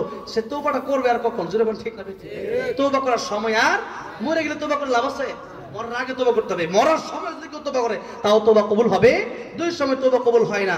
একটা হচ্ছে মৃত্যুর সময় গড়গড়া যখন শুরু হয়ে যায়, যখন আজেল টান দিছে আমনে, আমরা এখন ফেরাউন কানা মিনাল মুসলিমিন, আল্লাহ কয় আল আন, এখন মরার সময়, তুই নামাজ পড়ে কবে? তোর নামাজ সময় নাই, এখন ভালো হয়ে লাভ, তুই মরে যাবি, তুই কবর যাবি, ভালো হয়ে লাভ কিছু ঠিক না বেঠিক? ভালো হওয়ার দরকার আগে, হায়াত থেকে কবলা মতি, মরণের আগে ভালো হওয়ার দরকার ঠিক না বেঠিক? আমার ভাইরা, আমার বাবা, আল্লাহ রাব্বুল আলামিন বললেন, এই শিরক মুক্ত ঈমান যদি তোমাদের থাকে, আর যদি নামাজি হতে পারো, নেক আমল যদি তোমাদের ভিতরে থাকে, আমি আল্লাহ রাব্বুল আলামিন তোমাদেরকে সূরা রহমান জান্নাতের ভিতরে তেলাওয়াত করে শোনায় দেব। তাহলে শিরক মুক্ত আমল আমরা করব তো ইনশাআল্লাহ। এবার আসলে একটু ভিতরে যাই নাকি? আর আমার আল্লাহ যা তেলাওয়াত করে শোনাবেন এই কথা বললাম, কি কি কাজ করলে সেই রহমান সূরা তেলাওয়াত শোনা যাবে এই কথা বললাম। এবার আসেন একটু ভিতরের দিকে যাই। আল্লাহ বলেন আর রহমান মানে দয়াময় আল্লাহ। আর রহমান মানে কি? দয়াময় আল্লাহ, দয়াময় আল্লাহ। এখন এই সূরাতে সবচেয়ে বেশি কোন আয়াত আছে কোন তো? এই পারেন সবাই বলেন, ফাবিআই আলাই রাব্বিকুমা তুকাযিবান। পড়েন, ফাবিআই আলাই রাব্বিকুমা তুকাযিবান। আল্লাহ বলেন, কোন কোন নিয়ামত আমার তোমরা অস্বীকার করবা? আছে এই যে কথা বলতেছি, এটা কার নিয়ামত? ওই দিন এক বক্তা কথা বলতেছে, হুট করে জবান বন্ধ হয়ে গেছে। তাহলে কথাটা আমার আল্লাহ এখন চাইলে বন্ধ করে দিতে পারেন কি পারেন না? কত মানুষ আইসিইউ থেকে লক্ষ লক্ষ টাকা দেখবে, আমি কত কোটির আগে দিব, আমার শুধু একটু শ্বাস নিতে হবে, জীবনটা বাঁচায় দেবো। ডাক্তার কইরা আমার হাতে না, ক্ষমতা কার? আল্লাহ। আল্লাহ বাঁচা রাখছে বিদায় এখন কথা বলতে পারতেছে। মানুষ মরে গেলে অবাক হয় না, জীবিত আছে এটাই অবাক হন যে এটা আল্লাহর কুদরতে আমি চলতেছি। আল্লাহ কি? আল্লাহ কুদরতে, আল্লাহর রহমতে আমি চলতেছি, কথা বলতেছি। এটা আল্লাহর একটা কুদরত যে আমি কথা বলতেছি। কেমন কিভাবে সম্ভব? গরু ছাগল তো বলতে পারে না, যেরকম ঠিক না বেঠিক? হ্যাঁ। আল্লাহ বলেন কোন কোন নিয়ামত আছে, যা আছে সবই আল্লাহ। ওয়া ইন তাউদ্দু নি'মাতাল্লাহি লা তুহসুহা, আল্লাহর নিয়ামত গণনা করে শেষ করা যাবে। এবার আল্লাহ বলছেন আর রাহমানু আল্লামাল কুরআন খালাকাল ইনসান। কোরআন শিখালেন যিনি, মানুষ বানালেন যিনি। আল্লাহ বলতেছেন দয়াময় আল্লাহ, যে আল্লাহ তোমাদের উপর এই দুনিয়াতে নিয়ামত দিয়া দয়া করলেন। কি করলেন? দয়া করলেন। তো দয়ার ভিতরে আল্লাহ বুঝাতে চাইলেন সবচেয়ে বড় দয়ার নাম হচ্ছে কোরআন শরীফ। আল্লামাল কোরআন। আল্লাহ এত নিয়ামতের কথা সূরা রহমানে বলছে, প্রথমে কি বলছেন? বলেন আল্লামাল কোরআন। বলেন আল্লামাল কোরআন, আল্লামাল কোরআন। আল্লাহ বলেন প্রথম যে তোমাদের এই দুনিয়াতে যত নিয়ামত আছে, সবচেয়ে বড় নিয়ামতের নামই কোরআন শরীফ। কোরআন শরীফ যে নবীর কাছে নাজিল হয়েছে, ওই নবী সবচেয়ে দামি নবী। যেই জায়গায় নাজিল হয়েছে মক্কা আর মদিনা, সেই জায়গা পৃথিবীর সবচেয়ে দামি জায়গা। যেই রাতে নাজিল হয়েছে ইন্না আনজালনাহু ফি লাইলাতুল কদর ওয়া মা আদরাকা মা লাইলাতুল কদর, লাইলাতুল কদরি খায়রুম মিন আলফি শাহর। হাজার হাজার মাসের থেকে একটা রাতই উত্তম। সুবহানাল্লাহ। কোরআন শরীফের সাথে একটা গিলাফ লাগলে দাম কম না বেশি? দাম বেড়ে যায়। একটা কাট লাগলে দাম বেড়ে যায়। কোরআন শরীফের সাথে যাদের সম্পর্ক দাম কম না বেশি? বেশি। তো কোরআন শরীফ এর সাথে যার সম্পর্ক হবে তার দামই কি হবে? বাড়বে। এবার আসেন আল্লাহ পাক এই দুইটা আয়াতের কথা আমি একটু তরজমা আর সংক্ষিপ্ত তাফসীর করে 10 মিনিটের ভিতরে আমি আলোচনা শেষ করে দেব। আল্লাহ রাব্বুল আলামিন বলেন আল্লামাল কুরআন খালাকাল ইনসান। আমি আল্লাহ তোমাদের উপর দয়া করলাম কোরআন দিয়া। আমি আল্লাহ রাব্বুল আলামিন বললাম কোরআন তোমাদেরকে আমি আল্লাহ কোরআন শিখালাম আগে, মানুষ বানালাম পরে। অথচ আমরা দেখি মানুষ দুনিয়ায় আসলো আগে, কোরআন শিখলো পরে। কিন্তু দেখা যায় মানুষের মতো মানুষের চেহারা দিয়ে মানুষ হইলে প্রকৃত মানুষ হওয়া যায় না। আসাদ নূর আল্লাহরে চিনে না, ওটা কুত্তার চেয়ে খারাপ। আল্লাহ নিজে বলছে, আমি কই নাই তো। আমি কইলে আপনারা বলতে পারতেছেন হুজুর কি কইলেন, তা মানুষ আপনি কুত্তার চেয়ে খারাপ কইলেন? আমি বলি নাই। আল্লাহ তাআলা বলছেন লাহুম কুলুবুন লা ইয়াফকাহুনা বিহা ওয়া লাহুম আ'য়ুনুন লা ইউবসিরুনা বিহা ওয়া লাহুম আযানুন লা ইয়াসমাউনা বিহা উলাইকা কাল আন'আমি বাল হুম আদাল উলাইকা হুমুল গাফিলুন। আমি আল্লাহ কলব দিলাম, কোরআন বুঝলা না, সব বুঝলা, কেমনে খাইতে হয়, কেমনে বিয়ে করতে হয়, কেমনে চাকরি করতে হয়, কেমনে ডক্টর হইতে হয়, ইঞ্জিনিয়ার হইতে হয়, সব বুঝলা, কিন্তু কোরআন শরীফ শিখলা না। আমি আল্লাহ রাব্বুল চোখ দিলাম কোরআন দেখার জন্য, ব্যাপারটা নারী দেখলা, কোরআন দেখলা না। গান দিলাম কোরআন শোনার জন্য, গান শুনলা, কোরআন শুনলা না। আল্লাহকে উলাইকা কাল আন'আম, এরা শুধু জানোয়ারের মতন, বাল হুম আদল, এর চেয়ে নিকৃষ্ট। কি বলছেন কথাটা, কি বলছেন? বাল হুম আদল। তর্জমা করে দেখে নিগুলা। কোরআন শরীফ পড়েন মাঝে মধ্যে। কি বলবেন? কোরআন শরীফ পড়েন, পড়েন না তো। কোরআন শরীফ পড়েন মাঝে মধ্যে। কোরআন শরীফ যাদের শুদ্ধ নাই, কোরআন শুদ্ধ করবেন। কি করবেন? হ্যাঁ, এটা আলোচনা আসতেছে, 2 মিনিট আমি বলবো। দেখেন, আল্লাহ বলেন কোরআন যদি না শিখো তুমি আর মানুষ থাকতে পারলা না, তুমি নিকৃষ্ট হয়ে গেল। জন্মগতভাবে মানুষ তো আসাদ মোতাদ্দেদ মানুষ, ডোনাল্ড ট্রাম্প, নরেন্দ্র মোদী, এগুলো কি মানুষ? নরেন্দ্র মোদী কি মানুষটা কুত্তার চেয়ে খারাপ? কুত্তার চেয়ে খারাপ। কুত্তা নরেন্দ্র মোদীর চেয়ে ভালো, বুঝলেন নাই? এটা মানুষের কুত্তার দাম আছে, দাম নাই। কুত্তা জান্নাতে যাবে, আসাবে কাফের কুত্তা কই যাবে? জান্নাতে যাবে। নরেন্দ্র মোদী কই যাবে? এই অবস্থা যদি মারা যায় জাহান্নামে যাবে। তাহলে নরেন্দ্র মোদী যে কুত্তা বলে, আসাবে কাফের কুকুরটা কোথায় যাবে? জান্নাতে যাবে। সূরা কাহফে আসাবে কাফের ঘটনা আসছে। তাহলে এই কুকুর যদি জান্নাতে যায়, মানুষের যদি আমি আপনি জাহান্নামে যাই, তো কুকুর কি আমার চেয়ে ভালো না? বলেন। অথচ আল্লাহ আরেক জায়গায় কি বলছেন? ওয়ালাকাদ কাররামনা বানি আদম। অনেক লম্বা এগুলো তাফসীর, মানুষের দাম বেশি না পশুর দাম বেশি, এই নিয়ে লম্বা তাফসীর আমার আছে, ইউটিউবে আপনি পাবেন। মানুষের দাম কেন বেশি আর ফেরেশতার দাম মানুষের চেয়ে কম কেন? দেখেন, এই মানুষ ফেরেশতাকে সিজদা করছে না বনি, নাকি আদম আলাইহিস সালামকে ফেরেশতারা সিজদা করছে? বলেন। হ্যাঁ, তাহলে দাম কার বেশি? আদম আলাইহিস সালাম। বনি আদম, আল্লাহ বলেন ওয়ালাকাদ কাররামনা বানি আদম। বনি আদমের সম্মান আমি আল্লাহ বাড়ায় দিছি, ফেরেশতার চেয়ে বেশি। কেন? ফেরেশতার গুনাহ করতে মনেই চায় না, গুনাহ করবে কেমনে? আর আমাদের গুনাহ করতে মন চায় কি চায় না? আমাদের গুনাহ করতে মন চায়, তাই করি না। আল্লাহ বলেন ফেরেশতার গুনাহ করতে মনে চায় না, তাই করে না। আর মানুষের গুনাহ করতে মনে চায়, তাই এরপরে যদি না করে, ফেরেশতা মানুষ সমান হতে পারে না। এই শীতের সময় কষ্ট লাগে, তারপরে ফজর নামাজের সময় যায়, আর ফেরেশতা তো একটু কষ্টই নাই, ইবাদত করতে তাদের মজাই লাগে। আর আমাদের কষ্ট লাগে, এরপরে যদি ইবাদত করি। আল্লাহ বলেন মানুষ ফেরেশতার চেয়ে দামি। সুবহানাল্লাহ। আল্লাহ বলেন ফেরেশতার চেয়ে দামি। আল্লাহ বলেন কেন? কোরআন যদি তোমার ভিতর থাকে, তুমি যদি আল্লাহর ইবাদত করতে পারো, তাইলে তুমি ফেরেশতার চেয়ে দামি। আর যদি আল্লাহর ইবাদত না করতে পারো, যদি কোরআন না শিখো, তাহলে তুমি কিন্তু কুকুরের চেয়ে নিকৃষ্ট হয়ে যাবা। কথাটা বুঝে আসছে? আল্লাহর সাথে সম্পর্ক যার, সেই দামি। আর আল্লাহর সাথে সম্পর্ক যার নাই, সে দামি না। এবার আল্লাহ রাব্বুল আলামিন বলেন কোরআন যদি তুমি শিখো, তাহলে তুমি মানুষের মতো মানুষ হতে পারবা। কোরআন শরীফ শেখার প্রথম কথা এবার আমি বলবো।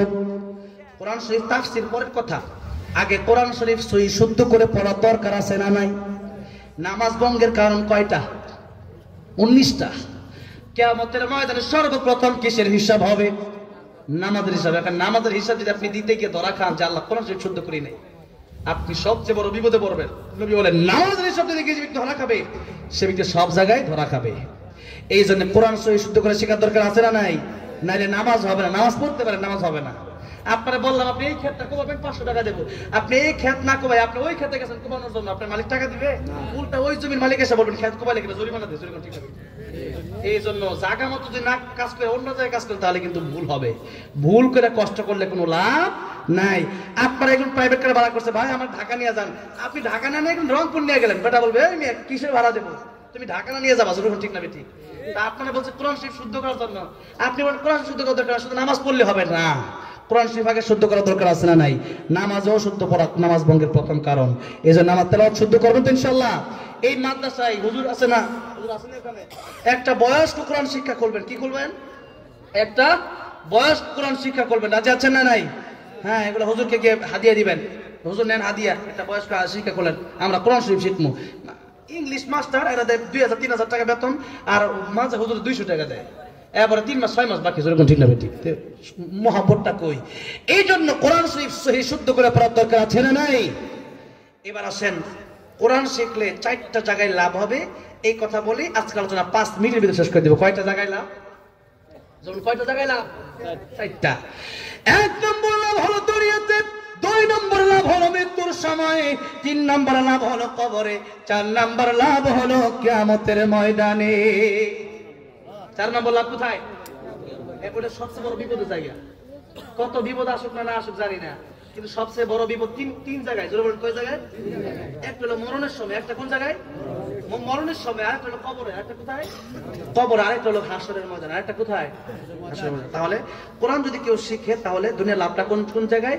দুনিয়াতে মানুষ অসভ্য থাকবে না, সভ্য হয়ে যাবে। কারণ মানুষ জানে যে আমার পুলিশ, আর্মি, মিডিয়া এগুলা না দেখলেও দেখা যাচ্ছে মানুষ ভুল কাজ করে, চুরি করে, ডাকাতি করে, সুদ খায়, ঘুষ খায়, কিন্তু তখন চিন্তা করবে যে আমার কোরআন আল্লাহ শিক্ষা দিয়েছে যে কিয়ামতের দিনে বিচার হবে।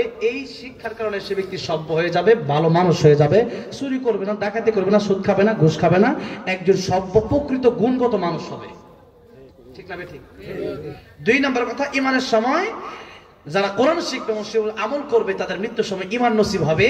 3 নম্বর, কবরে যাওয়ার পরে একটা ছোট্ট একটা ঘটনা বলি। আমি ঘটনা লম্বা করে আমি বলার ইচ্ছা আমার নাই, বলিও না, কারণ অনেক বক্তা আছে ঘটনা একটা শুরু করছে, ওটা তো শুরু করছে 10টায়, ওটা পরে একটা সময় ঘটনা শেষ, ওয়াজও শেষ।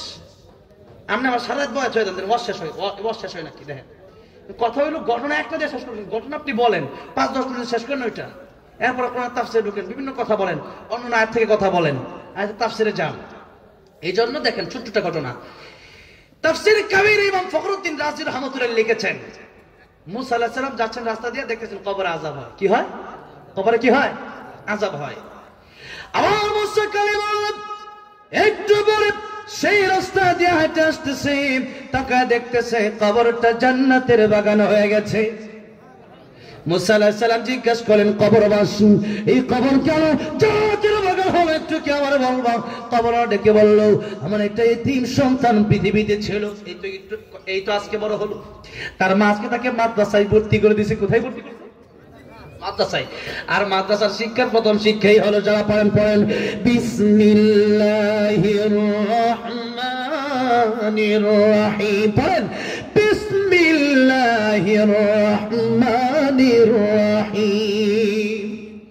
আমার আল্লাহ কে বলেন, এই কবর আর যাবতে পারে না, এই লোকের সন্তান মাদ্রাসায় আজকে ভর্তি হয়েছে, কায়দা পড়বে, বিসমিল্লাহির রহমানির রহিম বলে শুরু করছে, আমি আল্লাহর রহমান রহিম বলে ডাক দিছি, এই লোকের কবরে আর আযাব হতে পারে না, আমি আল্লাহ তার কবরকে জান্নাতের বাগান বানিয়ে দিলাম। এতটুকু একটু বোঝার চেষ্টা করেন, বুঝছেন? একটা মানুষ মারা গেছে, তার এতিম সন্তানটা কায়দা পড়বে বিসমিল্লাহির রহমানির রহিম, একটা আয়াত বললো, তার বাবার কবরে আযাব যদি আল্লাহ মাফ করতে পারে। আপনার সন্তান যদি আপনি মাদ্রাসায় দেন, এই সন্তান যদি 30 পারা কোরআনের হাফেজ হয়, এই সন্তান যদি আলেম হয়, তাহলে কি আপনার কবরের আযাব আল্লাহ মাফ করবে না? আপনার কবরকে আল্লাহ জান্নাতের বাগান বানাবে না? বানাবে। এবার আসেন, এটা হলো কবরের কথা, লাস্ট কথা, শেষ কথা আমি খুব সংক্ষিপ্ত করে বলতেছি। লাস্ট কথা হলো হাসরের ময়দান। লাস্ট কথা কোথায়? যেখান থেকে বিচার ফয়সালা হয়ে যাবে, কেউ জান্নাতে কেউ জাহান্নামে। সেদিন আল্লাহ রাব্বুল আলামিন বলবেন, ও আলেমেরা, আজকে তোমরা আলাদা হয়ে যাও, তোমরা আলাদা হয়ে, তোমাদেরকে আমি কোরআন হাদিস শিখার জন্য তৌফিক এই জন্য দিয়েছিলাম, কারণ তোমাদেরকে আমি আল্লাহ রাব্বুল আলামিন জান্নাতে দিতে চাই। কোথায় দিতে চাই? জান্নাতে দিতে চাই। তাই আমি আল্লাহ তোমাদেরকে কোরআন হাদিস শিখার তৌফিক দিয়েছিলাম। তোমরা আলেম আলাদা দাঁড়াও, লাইন ধরে জান্নাতের ভিতরে চলে যাও। সুবহানাল্লাহ। নবীজি বলেন, যখন আলেম জান্নাতে যাবে তখন একটা হাদিসে নবীজি বর্ণনা করেছেন, কোন আলিমান আও মুতাআল্লিমান আও মুস্তামিআন আও মুহিব্বান লা তাকুন খামিসান ফাতাহলি, হয়তো আলেম হও, নয়তো আলেমের ছাত্র হও, নয়তো তাদের কথা শোনো, তাও যদি না পড়ো, আলেমকে মহব্বত করবা, আলেমকে ঘৃণা করবা না। লা তাকুন খামিসান ফাতাহলি, আলেমকে যদি তোমরা ঘৃণা করো, খাসিরাত দুনিয়া ওয়াল আখিরা, দুনিয়াও ধ্বংস, আখিরাতও ধ্বংস হয়ে যাবে। এই জন্য আলেমকে যারা ঘৃণা করছে না বাংলাদেশে থাকতে পারে নাই। ঠিক না? ঠিক। আলেমকে কি ভালোবাসবেন না ঘৃণা করবেন? ভালোবাসবেন। আপনার খারাপ লাগতে পারে, আপনার খারাপ লাগলে মনে করেন যে আপনার ঝামেলা আছে, জাহান্নামের পথে আপনি খুব দ্রুত হাঁটতেছেন মনে করবেন, তাহলে আলেমকে কি করবেন? ভালোবাসবেন, বাসবেন তো। এবার দেখেন, শেষ কথা বলতেছি, এবার যখন যাচ্ছে আলেমরা জান্নাতে, এবার কিছু লোক ডাক দিয়ে বলতেছে, ও আলেম, আমি কিন্তু অমুক লোক ওই এলাকার, চিনেন আমারে? কোন না, তোমার চিনতে পারলাম না। আপনার আমি একদিন 1 গ্লাস পানি পান করাইছিলাম, আপনার আমি মহব্বত করি। আজকে যদি আপনি জান্নাতের মেহমান হয়ে যান। এই মাদ্রাসায় পড়ার সময় আপনি আলেম হওয়ার জন্য আপনার জন্য আমিও কম কষ্ট করি নাই, অনেক কষ্ট করেছিলাম। এলাকায় আপনাকে এক গ্লাস পানি পান করাইছিলাম, সেখানে হাদিস শরীফে এক গ্লাস পানির কথা আসছে, যে এক গ্লাস পানি আপনাকে আমি পান করেছিলাম। এই জন্য আজকে কি আল্লাহর কাছে আপনি একটু সুপারিশ করতে পারেন না?